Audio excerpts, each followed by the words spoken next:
Uruguay is the safest country in South America, ranked 43rd in the world, lower crime than most of Western Europe, and retiring on its beaches will cost you $2,200 to $3,300 a month. Ecuador's Salinas Beach, $1,500. Safety and affordability almost never live at the same address. This list finds the rare places where they do. Coming up, the $8 lunch that made Linda's jaw drop. The Colombia safety number that surprised everyone, including us. The one city that's over budget but still makes the list. And the two places where the math actually works in 2026. Linda is 58, retired teacher from Phoenix. $2,100 a month in Social Security. Widowed, one daughter in Denver. She doesn't want the cheapest place on the map. She wants warm, walkable, and social. She wants to run into her neighbor at the market and actually know their name. Here's how we built this list. First filter, the U.S. State Department Travel Advisory. Any city in a Level 4 Do Not Travel zone is off the table, full stop. Second filter, can Linda actually live there on $2,100 a month with room to breathe? Third, is there a real expat community, English spoken, social groups, people to have coffee with on a Tuesday? Let's start in Ecuador. Salinas sits on a Pacific peninsula about 2.5 hours from Guayaquil. Picture a long malecón lined with ceviche stands, a marina full of sailboats, and fresh shrimp cooked any way you like for $2.50 at the local mercado. The rhythm is slow. Mornings on the beach, afternoons in the shade, evenings at a seafront restaurant where a full seafood dinner runs $5 or $6. Salinas costs from $1,500 a month for a single person. Rent, food, utilities, a social life. Linda's $2,100 gives her real breathing room. Ecuador's Jubilado visa requires just $1,410 a month in income. She qualifies easily. The visa fee is under $400 total. The community piece matters for Linda. Salinas has one of Ecuador's largest and longest-standing expat communities. English is commonly spoken. Social groups are active. One Canadian expat who's lived there over 10 years put it simply, "I understand exactly what retirees are looking for: comfort, quality, and peace of mind. That's not a sales pitch. That's just what the place is." The honest part on Ecuador: the national homicide rate peaked at 47 per 100,000 in 2023. It's come down to 17 to 19 by 2025. Real progress, but still elevated compared to Chile or Uruguay. Salinas is a coastal resort town, not a port city. The risk profile is different, but you go in with eyes open, not rose-colored glasses. Now Colombia, and yes, the U.S. State Department has a Level 3 Reconsider Travel Advisory for Colombia. We're not going to pretend otherwise. But Level 3 covers the entire country. The Level 4 Do Not Travel zones are specific rural departments. Not Cartagena, not Santa Marta. City-level data tells a different story. Cartagena's murder rate dropped to 18.3 per 100,000 in 2025. Down from 24.7 the year before. For context, Washington, D.C. was around 27 per 100,000 in 2024. Operation Orion 2 in March 2026 deployed 3,200 additional security personnel to the Caribbean coast, with 450 officers permanently stationed in Cartagena. Safer than the national average, with caveats. The life in Cartagena is genuinely extraordinary. The walled old city is a UNESCO World Heritage Site. Candy-colored buildings, bougainvillea spilling over balconies, street vendors selling fresh coconut water and arepas de huevo. Evenings in Getsemani feel like a block party. Salsa music, open-air restaurants, locals and expats mixing freely. The Caribbean heat is real, 28 to 32 degrees year-round. But the sea breeze makes it livable. A comfortable, furnished one-bedroom in Cartagena's Manga neighborhood runs $625 to $875 a month. Total comfortable single retirement in Colombia, $1,200 to $1,800. Linda's $2,100 covers it with margin. Colombia's pensionado visa requires roughly $750 to $900 a month in pension income, one of the lowest thresholds in the region. Santa Marta is Colombia's oldest city and the preferred vacation spot for Colombians themselves, which means it's less touristy and more authentic than Cartagena.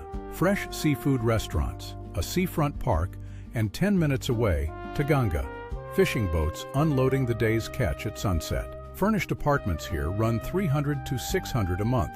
Less bustle, more bargains. Chile is a different kind of safe, ranked among the top 3 safest countries in South America alongside Uruguay and Paraguay. Viña del Mar sits on the Pacific coast 90 minutes from Santiago.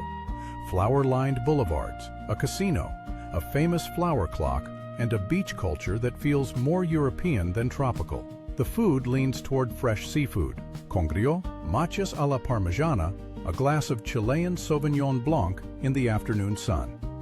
A one-bedroom, unfurnished apartment in Viña del Mar runs around $500 a month on a 12-month lease. A comfortable single retirement here lands around $2,000, within Linda's budget, but with less margin than Ecuador or Colombia. Chile also has a genuine tax advantage. Article 17 of Chile's income tax law explicitly exempts foreign-source retirement pensions. Linda's Social Security check? Not taxed in Chile. One honest note on Viña del Mar. The Pacific Ocean off Chile is cold. The Humboldt Current keeps water temperatures around 14 to 17 degrees Celsius year-round. You're not swimming in Caribbean warmth. The climate is Mediterranean, mild, sunny, rarely brutal. But if Linda's dream involves warm water, she should know that up front. And then there's Punta del Este, South America's Saint-Tropez. The peninsula divides between Playa Mansa, calm bay, families, water sports, and Playa Brava, where the Atlantic surfers are. Off-season, March through November, the city is quiet, walkable, and genuinely beautiful. Parillas, fresh pasta, excellent Uruguayan Tannat wine. Uruguay is the safest country on this entire list, and Punta del Este is the most expensive city on it. A one-bedroom in Punta del Este on a year-round lease runs $800 to $1,200 a month. Total single expat budget, $2,200 to $3,300. Linda's $2,100 would be tight, and that's being generous. Punta del Este belongs on this list as a benchmark, not a recommendation for her budget. It's aspirational. It's also honest.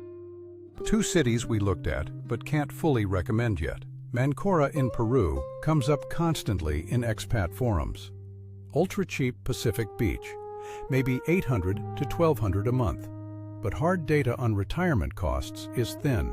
Peru's visa requirements for 2026 are unconfirmed, and safety data for the region is anecdotal. Florianopolis in Brazil is beautiful and frequently cited as safe.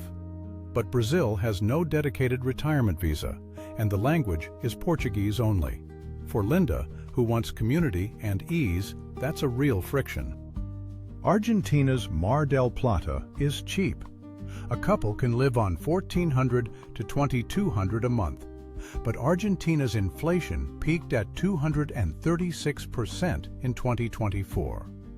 It's come down to around 31% by the end of 2025. For someone living on a fixed US dollar income, that volatility makes budgeting genuinely unreliable. It's not a safety issue, it's a financial stability issue. And for Linda, that matters. If you're following Linda's journey and want to see where she ends up next, hit subscribe. We're building out this whole series city by city, and the deep dives are where the real detail lives. A word on taxes. Neither Colombia nor Ecuador has a tax treaty with the United States. You still file U.S. taxes on worldwide income. FBAR and FATCA apply. The Foreign Earned Income Exclusion covers up to $132,900 for 2026, which is more than Linda earns. But Social Security has its own rules. Get a cross-border tax professional before you move. This is not the place to improvise. So here's the honest verdict. If Linda's priority is maximum safety and she can stretch to 2,100, Uruguay's Montevideo, not Punta del Este, runs 1,300 to 1,800 a month and is the safest country on the continent. Chile's Viña del Mar is close behind on safety, tax-friendly, and fits her budget. But the water is cold and the margin is thin. If Linda's priority is community, warmth, and a budget that leaves real money at the end of the month, Ecuador's Salinas and Colombia's Santa Marta are where the math works best in 2026. Salinas gives her 1,500 a month, a long-standing English-speaking expat community, and a Pacific Malecón where she'll know her neighbors within a week. Santa Marta gives her even more margin, more authenticity, and Tayrona National Park 20 minutes away. The safest beach in South America isn't always the one with the lowest number on a crime index. It's the one where you wake up, walk to the water, pay $2.50 for ceviche, run into your neighbor from Ohio, and realize you're not just surviving on your Social Security check, you're actually living. The data says that address exists. It's just not where most people think to look. We've already done the deep dive on Cuenca, Ecuador. If you haven't seen it, it's in the description. Next up, we're taking Linda to Cartagena, Colombia for a full month-by-month breakdown. And after that, we're looking at whether Uruguay's Montevideo can actually work on 2,100 a month. Those are the two videos that answer the question this one just opened. Quick question for you, and I genuinely want to know. Of the cities on this list, which one surprised you most? And if you're in Linda's position, fixed income, want warmth, want community, where would you actually go first? Drop it in the comments. The answer shapes what we cover next. Thanks for watching. Linda's journey is just getting started, and so is this channel. See you in Cartagena. Somewhere on a Pacific Malecón, the ceviche is $2.50, and the afternoon has nowhere to be. The math works. The question is just which address.